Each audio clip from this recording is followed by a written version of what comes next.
I'm probably about to catch a lot of flack for making this video. Some of you guys are going to unsubscribe and disagree and go after me in the comments, and that's fine. That's cool. But before you do that, just hear me out. And if you're going to unsubscribe after that, fine, cool.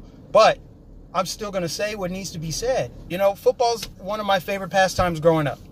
I know I'm not speaking for everybody, but I'm speaking for a lot of people when I say I have great memories coming up, watching the Broncos win Super Bowls, watching games with my dad, going to the games, engaging in what I like to call healthy tribalism. Think about going to the game, wearing the jersey, high-fiving strangers, uniting over something that we can all agree on. Sports. You know, it's a pastime. It's escapism.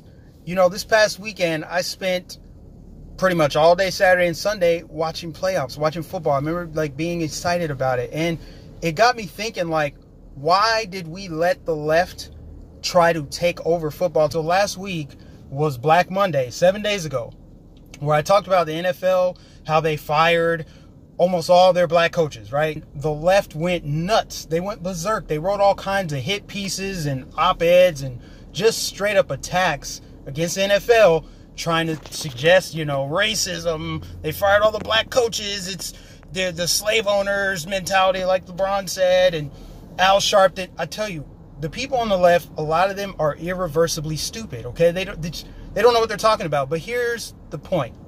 The NFL didn't respond. They went about their business accordingly because they know better than that. They know that they're not racist for firing the black coaches. A lot of these black coaches that got fired are going to get another job in the NFL. They got fired because they sucked as a head coach. But that's besides the point. The NFL, I believe, because of the backlash they got over Kaepernick and all the players kneeling and conservatives boycotting, speaking with their dollars, burning jerseys, not showing up to games, ratings have been down the past couple seasons.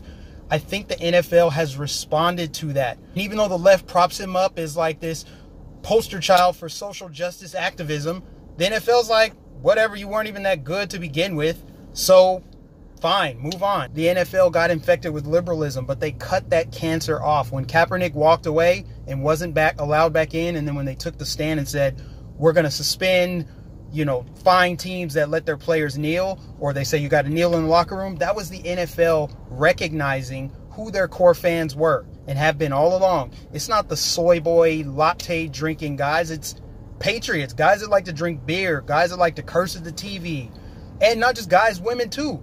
But the left, you know, they have to inject racism and sexism into everything, but it falls off the NFL like water off a duck. And I'm so grateful that nobody responded. They didn't say anything because they know it's just nonsense, and they're trying to get back to their profit margin. Their bottom line is profit. So if players want to kneel, they're gonna get cut, they're gonna get fined, they're gonna get suspended. You know, they can be replaced overnight. So I love that players like Robert Quinn go and say, you know, it's kind of frustrating that they're not giving any attention to us kneeling. It's like, good, you idiot, because your job is to play football. The brainwashed, indoctrinated millennial players are starting to phase out. And behind them is Generation Z. Generation Z has already been called one of the most conservative, more conservative than the baby boomers. So they're not going to take all this SJW nonsense. They're there to collect a paycheck.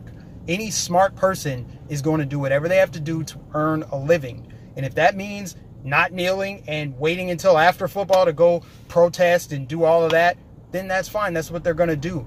Also, the upward mobility. A lot of these players, I have a lot of respect for someone that can work hard, not make excuses for their situation, but bring themselves out of it and have a true testimony. And that's 90% of the black players, you know, coming from poverty, single parent homes, crime, drug addiction, you name it.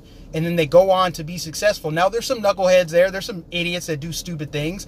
But there's also great players with awesome character that deserve everything they get, from like a Larry Fitzgerald to even a Russell Wilson. A lot of these players are very talented, but they're also well-spoken, and they have high character. The race pimps, Al Sharpton, LeBron James, all the musicians that don't want to perform at the Super Bowl halftime show, trying to convince us to turn off our TVs and boycott the NFL because they're so deeply racist. Well, if you boycott the NFL, then you're boycotting the black players. Isn't the NFL comprised of mostly black people? It seems elementary to highlight this, but when the left, just when you think they can't go any lower, they start digging. the point is, the left, they want to take down anything that they can't control.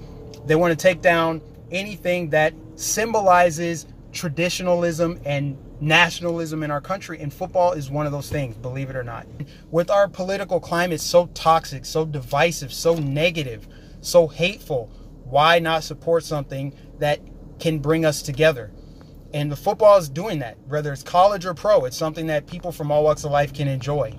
And I think that's a reason enough to support it. So let me know what you guys think. Sound off in the comments. Like, share, subscribe.